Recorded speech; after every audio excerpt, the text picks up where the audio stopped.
What happens when Disney's biggest defenders face off with the most outspoken critics of their Snow White remake? In this explosive debate, Critical Drinker and Nerdrotic don't just challenge the arguments, they obliterate them. About this movie, people are laughing at it because it's a joke. It is a culmination of everything bad about modern movie making. You've got a movie called Snow White and the Seven Dwarfs that doesn't have dwarves in it. You've got the fairest of them all, who's put up against Gal Gadot, and somehow Gal Gadot. Yeah, this is where political correctness paints itself into a corner every single time. You find yourself with very strange bedfellows in this, and it's not just the actors; it's Disney fans. Disney fans are offended by Rachel Zegler's comments, disrespecting the movie that made Disney. And this is why there is 1 million dislikes on this trailer. And it's a culmination of creative bankruptcy. If this movie just existed on its own, it probably wouldn't be that much of a controversy. But if you add a singular Peter Dinklage interview that cost dwarf actors their jobs, and Zegler out there popping off and fanning the flames, along with everything Disney's done over the last 6 years, you have Snow White. From the bizarre decision to replace the Seven Dwarfs with CGI creatures, to Rachel Zegler's controversial comments that tanked the film's promotion, this panel covers it all. Is Disney really pushing progress, or just out of touch? You're about to witness an epic clash between fans demanding respect and a company doubling down on its mistakes. Get ready for some brutal honesty. This debate gets heated. Recently, Critical Drinker took part in a heated panel discussion on the Piers Morgan Show to debate Disney's upcoming live-action Snow White movie, which has sparked significant controversy. Alongside Nerdrotic and others, Critical Drinker faced off against a staunch defender of Disney who echoed many of the arguments that both the company and various media outlets have been using to justify the movie. What followed was a fiery 40-minute debate touching on multiple issues: Snow White's adaptation, Disney's treatment of its fanbase, the uproar over the replacement of the traditional dwarfs, and the broader changes within Disney as a company in recent years. And of course, they tackled the contentious promotion of the film by its lead actress, Rachel Zegler, whose remarks about the original movie and public feud with co-star Gal Gadot only added fuel to the fire. After watching this debate several times, I've compiled the most compelling highlights for you. Trust me, this conversation was gripping, especially given how expertly Critical Drinker dissects the issues with sharp criticism. So let's dive right in, beginning with Piers Morgan's introduction of the topic and the panelists. When Disney decided to greenlight a remake of Snow White and the Seven Dwarfs, they likely viewed it as a safe and dependable move. Why is no one offended about the new Lord of the Rings show on Amazon, where they have actors, non-dwarf actors playing dwarfs? Why are we not talking about that? Why is no one offended about that? Why are we just picking on Disney? Well, I am now you mentioned it. You want to talk to me about Rings of Power? I will talk your ear off for hours, but we're here to discuss Snow White, so what do you want me to say? That's exactly what this is. It is performative bullshit. No, it's performative outrage. But it's by Disney and by Hollywood. On your part. Really? Why? Yes, absolutely. Because this is a movie that was made in 1937 and is being remade in 2024. And you sit here moaning about the differences between those two movies, like 1937 were the glory days. What?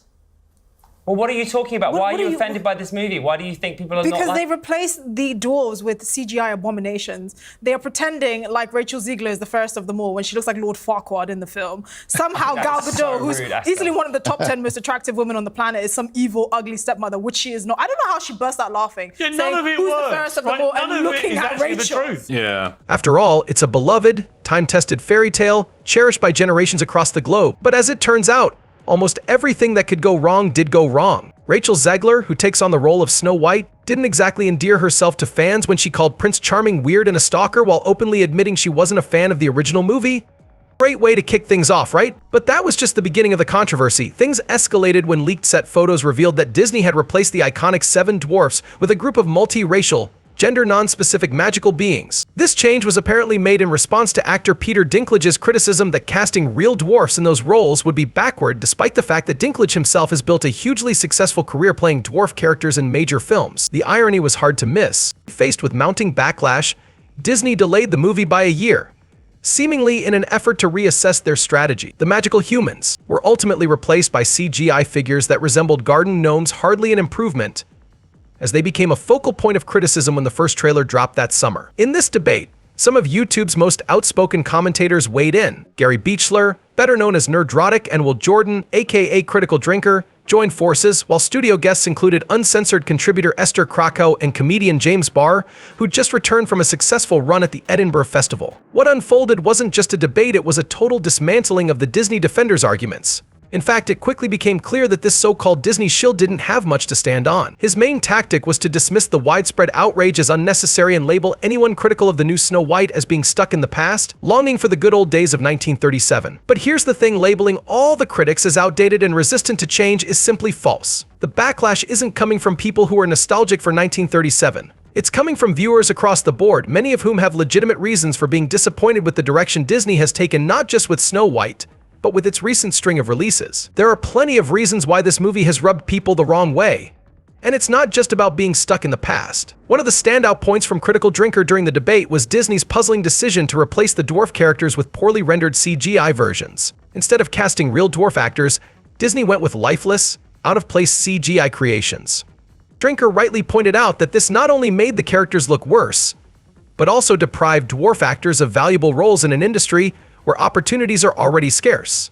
For a company that prides itself on being inclusive and progressive, this choice felt hypocritical, as it directly undermined those very principles by sidelining a minority group in favor of computer-generated replacements. As Piers Morgan mentioned, Disney made this decision largely due to Peter Dinklage's remarks, where he argued that casting dwarf actors for iconic roles was outdated and problematic. But what's fascinating and deeply troubling is that Dinklage's view isn't shared by the majority of dwarf actors themselves.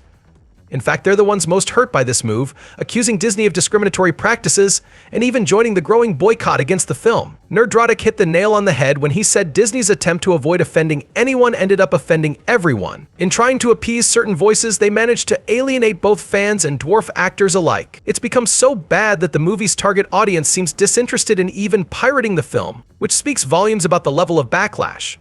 Sure, Snow White is trending, but not for the reasons Disney would want. The buzz is overwhelmingly negative. People would rather tune into Critical Drinker's videos discussing the film for free than shell out $10 or $20 to actually see it in theaters. And who can blame them? Drinker delivers far more engaging commentary on the movie than a $300 million production from Disney can seem to manage these days. What's particularly noteworthy here is how people like Critical Drinker and Nerdrotic are now being invited to mainstream platforms like television, giving a voice to the frustrated fan base and the general public. This is crucial because traditional media outlets are attempting to paint anyone who opposes the movie as either sexist, racist, or simply resistant to progress. The Disney defender in this debate relied heavily on that same narrative, framing the company as trying to improve the world, while fans like us are portrayed as villains. Luckily, Critical Drinker and Nerdrotic didn't shy away from addressing the elephant in the room. They exposed Disney for what it has become, an unimaginative, profit-driven corporation that seems more focused on making money than telling compelling stories.